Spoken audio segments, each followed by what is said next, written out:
Hi, everybody, and welcome to TNM Coaching Unplugged podcast as Zoran Todorovic Interconnected. We're so grateful and happy to have you back on our channel once again, listening to this amazing, inspiring people who are here to elevate your heart, elevate your soul, elevate your consciousness, your understanding to the next level and beyond. And we always have super interesting guests. And today it's very, very special guest for me personally, because what we're going to be talking about is creativity, it's storytelling, it's performance, it's rituals. It's something that is super important in our life right now. And we're going to dive into the energy of creativity, what creativity means, how can we awaken creativity in our own life, and how this creativity can serve us to become the best possible versions of ourselves going forward. So Joanna Hruby, it's the English artist. She's a performer, writer. She's also a cultural activist, and she lives in Ibiza since 2015.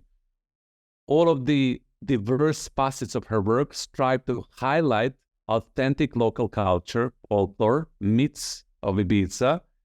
And she's also challenging this mass tourism, this island that is facing, and globalization. And she's trying to create this balance that we're all seeking for. She's also a founder of Theater of Asians. When she's ritualizing performances, she's doing also symbolic performances when she combines puppetry, masks, Asian visuals, theater devices, and a lot of exciting and interesting things that I was privileged to see Joanna in performance many, many times. And I was always touched by her energy, by her creativity, by her presence. And I'm so grateful to have her with us today.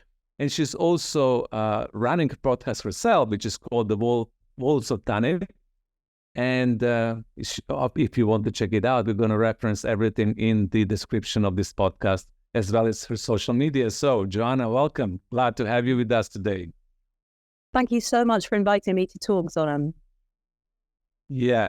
So the creativity is such a big topic. And I know that, creativity starts with an interesting life journey and life stories. So if you don't mind, please, can you share with us, how did you get into this field? What was your life, and how your life actually took you to this point of puppeteering, theater, and so forth? Wow, I'm going to try and condense 40 years into a brief little thing. I was always a kind of an artistic child. I was one of those sensitive, quite introverted, artistic children. My grandmother, who I spent a lot of time with when I was growing up, she really nurtured my artist side. And I think it's with creativity, with people who follow their creative path, there's often some kind of mentor who appears, like a kind of guardian angel who helps that person. And that was, in my case, my grandmother. Then I think it's good to mention that when I was a teenager, I had a real personal crisis. I had a real depression because of various reasons. And I felt that I'd become separated from my creativity and from my soul's purpose, really. I was very, very lost. And I had a kind of a creative explosion when I was about 16 years old. And it culminated in an art trip to Paris when I was doing my A-levels, which is the bachillerato. And since then, I kind of had a very, very strong sense that my creative path was going to take me out of my depression, was going to show me to my true self. And that from that moment onwards, for the rest of my life, so long as I followed my creative path, I would be on the right path. And basically, that is what I've done ever since. And to cut a long story short, in my case, to follow my creative path, I've had to come across very many obstacles in my life. My parents, who I love very, very dearly, and now we have a beautiful relationship, but they were not able to support my creative journey when I was a teenager. They wanted me to have a different kind of career. They were very afraid of my wish to sacrifice everything and take the risks and follow this thing which they didn't really understand. So for me, my biggest challenge was to stay true to myself and to continue to pursue a path which from the outside, for many, many periods, did not seem like it was making any sense and that it wasn't going anywhere. So I never wanted to go to university when all of my friends were going to university. I wanted to travel for many years. I'd work really bad jobs and then save up to go traveling because I needed to pursue something which was in me, which was not formalized in some kind of qualification or formal path of education. And when I was 25, finally, I thought, okay, now's the time. It's time for me to somehow channel all of this into a formal path. And that was when I discovered a degree in puppet theatre, the only degree in puppet theatre in England and in Europe, I think, at a little drama school in London called the Central School of Speech and Drama. And yes, everything took off from there, really. I met with an incredible community of puppeteers. I went and did some really meaningful internships in America with some incredible companies, which have really shaped what I do. And finally, we bring in the Ibiza story, which is that since I was a very young child, we went on family holiday to Ibiza. And somehow, as a very, very young child, this island and these pine smells and this landscape of this island was always in me right from the very beginning. And many years of my adult life, I was trying to figure out, how do I bridge these two worlds? What is this island in my life, in my creativity? Until finally I realized that what all of this was leading towards was for me to bring my creative gift to the world, to Ibiza. That was what I had to do. There was a life for me on that island if I could hone my gift and bring it to Ibiza. So 8 years ago, that is what I did. And now I'm here. Wow. It's so fascinating to me that a lot of artists go through these challenges and trials when it comes to their creativity and being challenged with the conventional, traditional world to persevere and stay true to themselves. And you mentioned that I needed to be true to myself. What was the energy and how did you manage that transition, not to give in to the pressure of society, pressure of your parents, pressure of, you going to university, living more conventional life, so to say, but staying true? How did you manage to do that? I found a real deep strength from within. And in my case, since I was about 11 years old, I've been writing diaries. For me, I now realize more and more as I'm doing more and more writing and poetry and things like that in my creative process, I now realize that those diaries, chest of them at home in England at my parents' house, those were what gave me the strength to believe in my voice, to know who I am, to know what I need. And somehow I found such a kind of deep knowing of, this is what I need, this is who I am, that there was no way for me to surrender to the voices of the outside world. I was a difficult child. In a way, you know what I mean? Absolutely, because we always creativity, it's easy and it comes easy when we see the final expression. Like, for example, when I saw you in your performance and you did the puppeteering, I was observing and looking at you and said, this is so easy, this is so effortless. Look at that. Look at that synergy between you and the doll and the silence and then the voice and the noise and again stillness. So the final performance looks really easy, but behind that there's a lot of work, right? That goes into that. I know whenever I see anyone perform that I really admire, I know that it looks really easy. So I'm very flattered that you think that you look at my performance and you think it looks easy. I guess that comes from just finding the vision of what you want to do and doing it so many times that it's like a kind of muscle memory and there's a flow to it and you feel so comfortable doing it that you're able to just, whatever it is that's inside you that you wanted to transmit just comes out. And it's the repetition, it's the rehearsals, it's the mechanisms of all of the different steps. I was alone in my studio recording myself again and again because you have to break it down into every single moment and every single breath. And once you've got that, the creative spark can just flow freely. Exactly. And this is something that I think it's the myth about creative process that you mentioned, because I can see now when you're sharing that there's so much discipline and rigor that goes into the repetition that is absolutely necessary, isn't it? So we must commit ourselves to that in order to liberate the creativity and the final expression of it. Is that your experience as well? Absolutely. Especially here on Ibiza, me and my little co-studio mates were trying to kind of educate the world that being an artist isn't this wonderfully free-flowing thing. You know, so much of it is about discipline. It's about creating a structure which enables you to spend a period of time on a regular basis surrendering yourself to the creative process. I would say if there's one thing that I would really want to come through talking to you, it's that to really facilitate creativity, you actually have to create a kind of a rigid shell for it to be able to flourish and come out. Yeah, so there is kind of, if you see it from a multidimensional point of view, there is a little bit of masculine container, which is the structure.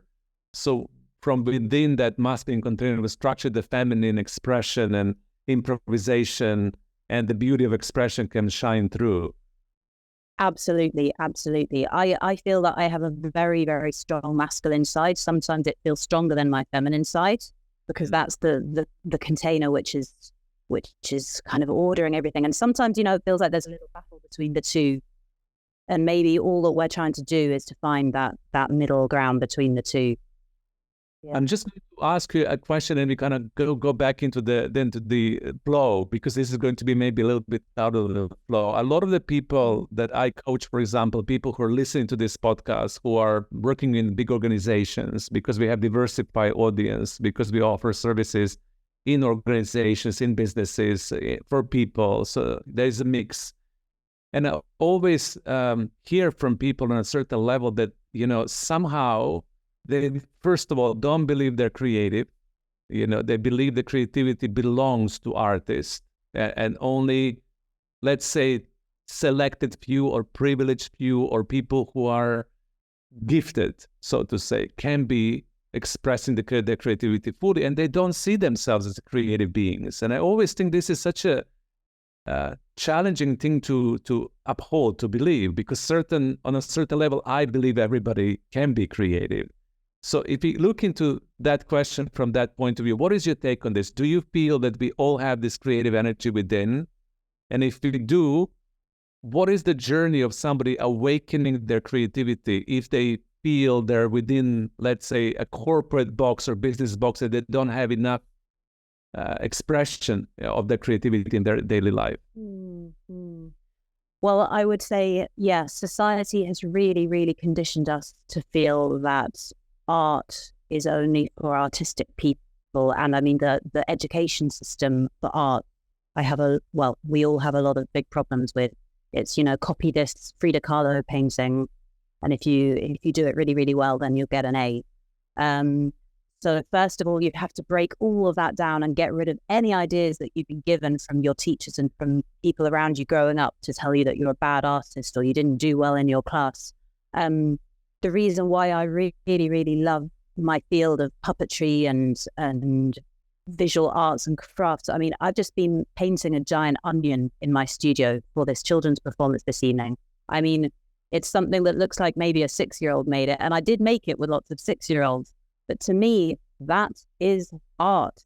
And also, I do this kind of workshop with adults who don't feel that they're creative. And I feel the heartwarming energy of people who, for all of their life, have felt that they're not creative, doing papier-mâché and realizing how much they love it and how happy they are and how satisfying it is and how you can paint it any color you want and you suddenly have all of these creative choices and freedom and you've created this thing at the end of the day. That is what it's all about. So for me, I really love the world of, I don't know whether your listeners are familiar with folk art and outsider art, which is the world of art made by people who were never trained formally in education. That for me is the art that most excites me and most touches me, because you look at it and it seeps with raw creative energy, the energy of someone who's not trying to be good or high-level artists. They're doing it because they love it, because that's the only reason that you should really be doing it in the end. Yeah, exactly. Go ahead. Oh, so I was just trying to kind of answer the final part of your question about what could you say to somebody who doesn't feel that they're creative and would like to be. I mean, I would look around, because creativity can be sparked in different people in so many different ways. Maybe for somebody it's music, for somebody it's writing songs or poems. So I would really, that person would need to take a moment to look around their community, their local community, and see if there's any way to sign up for a workshop, join a club, and again, create that kind of masculine structure to give time to that thing every week or every morning, if it's, that you're doing a little practice on your own, but just to check out and to try something new, to just give it a go and take that time for it. Exactly. And I'm so happy that you're also giving permission, because I think sometimes, because of our traditional education, we get boxed into not believing certain things about our creative energy. And it's important that we give ourselves permission to experiment, to explore. I was part of certain creative labs or creative workshops. When people get stifled at the beginning, they feel like, oh my God, can I really do this? Can I really try this? And at a certain level, we do need to give ourselves permission to be able to step into that creative energy, isn't it? Totally. The field of art therapy, just that there are more and more opportunities to explore art in a therapeutic way, because for me, for a lot of my life, especially from the age of about 16 to my mid-20s, for me, art was a therapy. It was a therapeutic journey that I was on, which healed me. So that's something which is really important to engage in a conversation. Exactly, because yes, absolutely, the art is therapy for our soul, isn't it? So our soul is creative, our soul is artistic, and sometimes when our soul is not, having a vehicle or expressive channels to really, be able to communicate everything the soul wants to communicate, then we get into this difficulty. So art can be also sort of therapy in a way, right? Totally. It's a way that you unravel everything that's inside you, begins to unravel when you externalize it. And I know that because I've seen it in myself, in my own creative journey. And I see it all the time when I do workshops with children, with adults. I can see people, their fears, their doubts, the baggage that they have on their shoulders, as soon as they're given autonomy to create something when no one else is telling them what they should do or how they should do it. That's a really, really powerful, magical thing. It's life-changing. Life-changing. And a lot of the times now, especially within the context of where we are as a world, people are saying that with the emergence of artificial intelligence, for example, that is hijacking certain creative processes from us, that creativity is going to become the most important or relevant asset that humanity needs to preserve, to maintain, and to keep, instead of outsourcing and giving it to somebody else. So we all are called right now to cultivate this and to give ourselves permission, to express it even more than ever before. Would you agree with that? Absolutely. Art is not, again, we return to the thing, art is not a finished product. It's not a perfect image, a perfect AI flat image. It's the journey that you go on to create that image. That's where the magic is. So for me, AI has never presented a threat or a concern to me, because I've always known that very, very clearly. If anything, AI, when I see incredible folk costumes created by AI, they just inspire me to start making costumes, to try and make that real. And if I tried to make it, it would turn out different, and that would lead me to discover new things. So AI can never destroy the creative process, I think. It will just make it stronger, like you say. I'm so grateful that you're sharing this, because I also agree with that, that the final outcome can be seen there, but the journey to get there, it's the creative process that we're talking about right now. And this is something that we need to nourish and cultivate, because our society, sometimes we can bypass, we can think that, yes, the perfection is the expression of the final outcome, isn't it? And we can all get attached to this in a way, when we need to be more into the journey, discovering ourselves, the creative process. Yeah. So in many ways, the threat of AI is nothing new, because that has always been the story with humans and art and the idea of what is good and what isn't good. AI is kind of strange, exaggerated version of the problem that we've already had in society. So when you are performing with the puppets, how do you synergize your performance? Where are you at this moment in time with your mastery of your expression? How does this really happen? Once again, I was really touched when you were performing, because I saw this amazing synergy between you and the doll and the puppet. What really happens in that moment? Mhm. Well, for me, the real magic moment in my life was when I discovered the world of puppets, because it's a never-ending journey of discovery. Being with a physical object, it could be, a very sculpted puppet like the one I had in my TEDx performance, or it could be a simple doll or a piece of fabric or whatever. But in the process of bringing to life another object, you're putting all of your focus and attention on the puppet, on the object. And the first rule of puppetry that we were probably taught on our first day on our degree was that unless you're looking at your puppet, it's dead. So therefore, there's a magic that happens when you're placing your focus in this object, and in that moment, you don't exist, you don't matter. And for me, I really love that, because it's a very nice exercise in just not being important. I love the fact that I'm on stage, but I don't matter. It's all about the puppets, and it's this wonderful, it's a kind of an act of generosity, of love, because that puppet that I performed with in the TEDx performance, symbolizes an archetypal woman, which has a lot of emotion for me, which is the kind of grandmother, the wise woman who protects the traditions and the ancestral knowledge of this island where we both live. So for me to bring her alive, I'm just giving her breath, and I'm allowing my focus in her to allow her to engage with all of the audience. And it's a meditation, actually. I've never said that or thought about it, but it absolutely is a wonderful meditation, and it's a wonderful place to be. Yeah, absolutely. It is. And it shows, when it comes to kind of yourself out of equation and being able to transfer your full conscious awareness and your consciousness and your expression into the object, and it becomes literally alive, then it touches people in an amazing way, because wow, this is a being. Yeah. So tell me that passion about the exploring our ancestry, honoring the people before us, honoring the local culture, rituals, for example. Did that all come from your grandmother, or what is the passion that you have around that? Where does it come from? It came partially from my grandmother, who I remember used to go on walks with me and talk to me about Tibetan Buddhism when I was about 11 years old.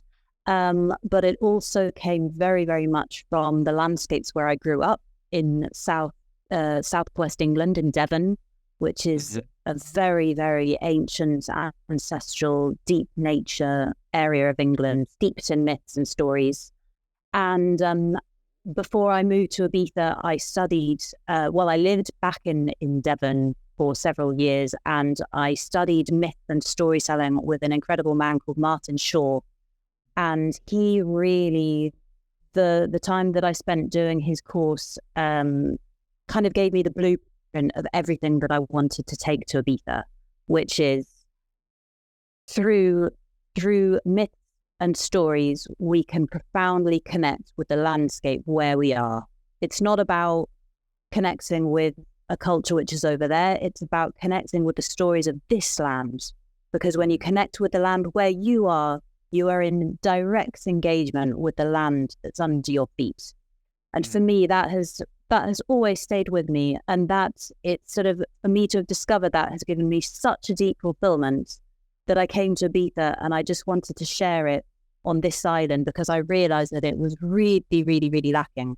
I mean, on this island, as I think we both know, there is so much of a strong spiritual community, but not so much of it is connected with the essence of this land. And so I really saw something which was missing. And it's been wonderful over the past years to start activating this, because I can see that people are recognizing something which they were needing as well. And for you, what is the essence of connection to this land that we're talking about, which is called the island of Ibiza? What came through in that connection for you? What is the energy? What is the quality? What is it that it wants to be expressed and communicated to all of us? Oh, wow. I mean, in terms of what we think of when we think of Ibiza and what the world thinks of when they think of Ibiza, which they think of beaches, ocean, party, hedonism, lights, dazzling golden sunshine. So for me, the thing which I love, which I feel so strongly, is that the essence of Ibiza is actually the opposite of all of those things. To me, the essence of Ibiza is the dark, or at least there is light and dark, but the dark is something which is never talked about in the wonderful, videos, globalized tourism promotion. There's a real dark side. The traditional women of Ibiza used to walk around wearing black for decades, because they were going through periods of mourning for all of their relatives who had died. And also the idea of Ibiza being all about the beaches, to me, it's not at all. Yes, it's about the beaches if you were a fisherman, but actually the essence of Ibiza is the inner land, the rural land, which in the last couple of years, of course, is becoming more and more talked about because of this regenerative farming revolution, which is taking place here. But the real spiritual culture of Ibiza, because Ibiza has always had a very spiritual culture and it's still practiced today, would take place deep in the countryside, and it was connected to the waters and to the things which held together the agricultural life, which is of course what these people depended on, and the water from the wells.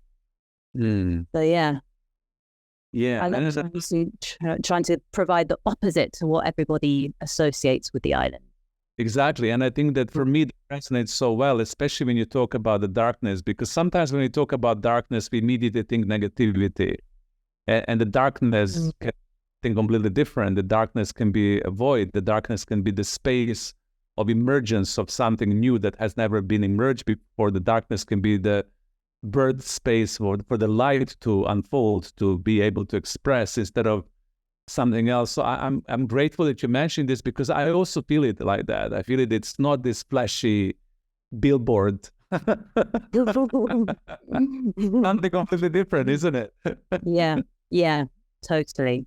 And I mean, death, like you say, we can't be afraid of death. We have to embrace death with light. And it is said that in ancient times, people would be brought to Ibiza to die because of the goddess Tanit, because people saw this island as a kind of a beautiful, final, healing resting place.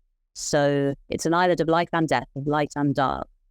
So tell me a little bit about Tanit and your relationship with Tanit, and how do you Tanit? For the audience, somebody is listening, right? Yeah. People from all different parts of the world, and sometimes they might hear about Tanit as a goddess of it, and sometimes they might not. So in a nutshell, what is it and who is she? Yeah. Well, to me, Tanit I see as the reason why so many people come to Ibiza and feel something special that they can't explain. They feel protected. They feel like they've come here for some reason, and somehow here is the place where they have to do something or find something or overcome some kind of challenge. I think Tanit is the reason why many people feel that deep healing happens to them here.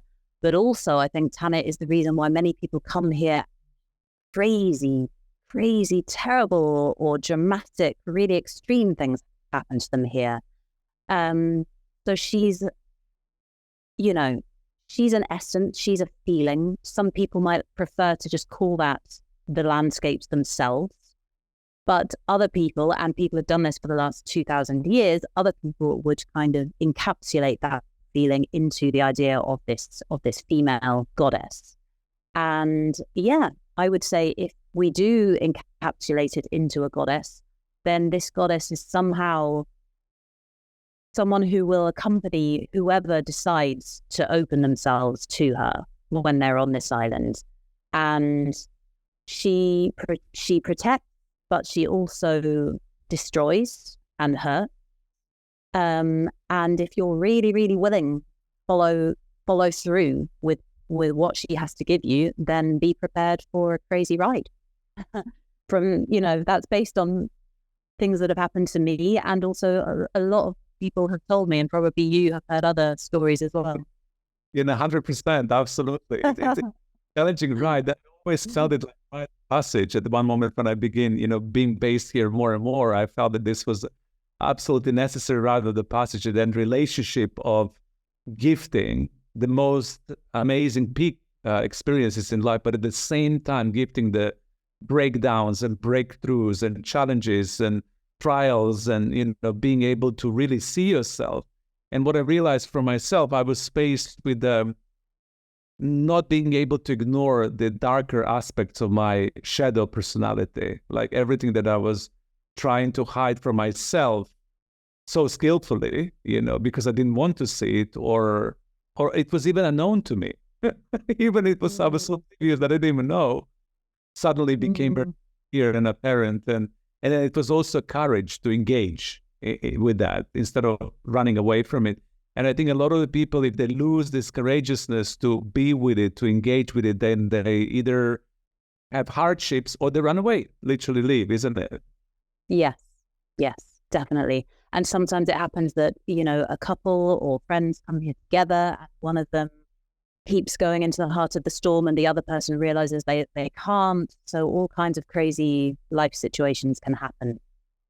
But she's kind and compassionate but challenging, right? She's somebody that really wants you, energy that really wants you to become the best possible version of yourself and to face all the facets of who you are, correct? Absolutely. I think all of the harshness is for the greater good of you.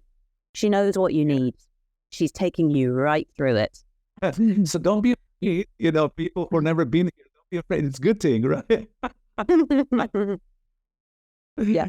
Okay, so wrapping up, because I want us to kind of come to the completion, because we're recording for such a long time already.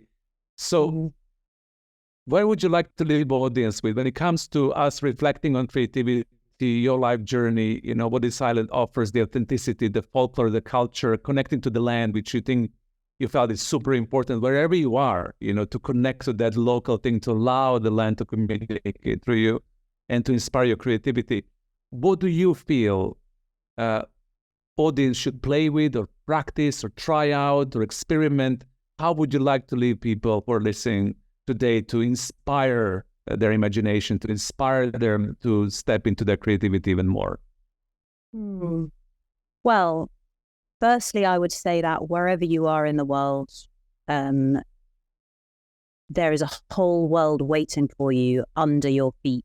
Like your local community, now more than ever, we need to connect with our local communities and find the stories from the elders of the people around us, because I truly, truly believe that we may have a chance to survive the crazy ride that we're on with the planet, with the climate and all of that, if we tap into the knowledge which our elders and our wise ancestors have always known. It's the fact that we forgot those things, that we're in the mess that we're in now.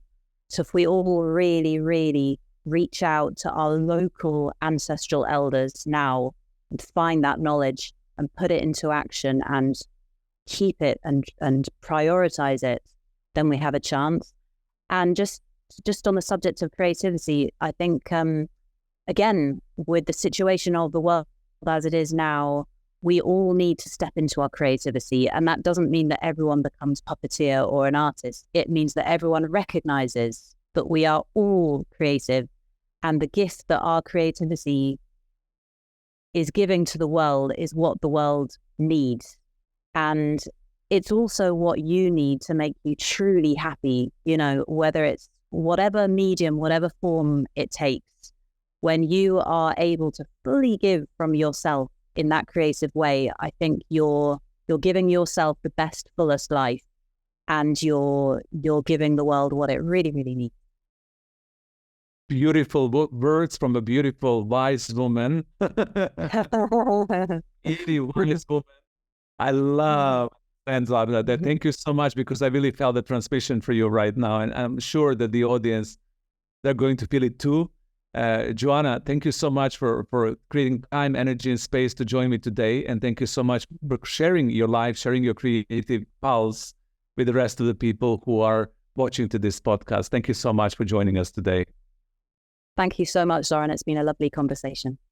And for the audience, thank you so much for tuning in to our podcast. Thank you so much for liking us, for sharing us. I hope we will be able to publish this throughout Christmas and New Year's holiday, because I think this is one of these podcasts that you might listen again and again and again to inspire yourself, even to think about what would you do in 2024 with your creativity? How would you give yourself permission to allow yourself to become more creative in any way that your soul desires? So think about it. Once again, thank you so much for listening, and bye for now.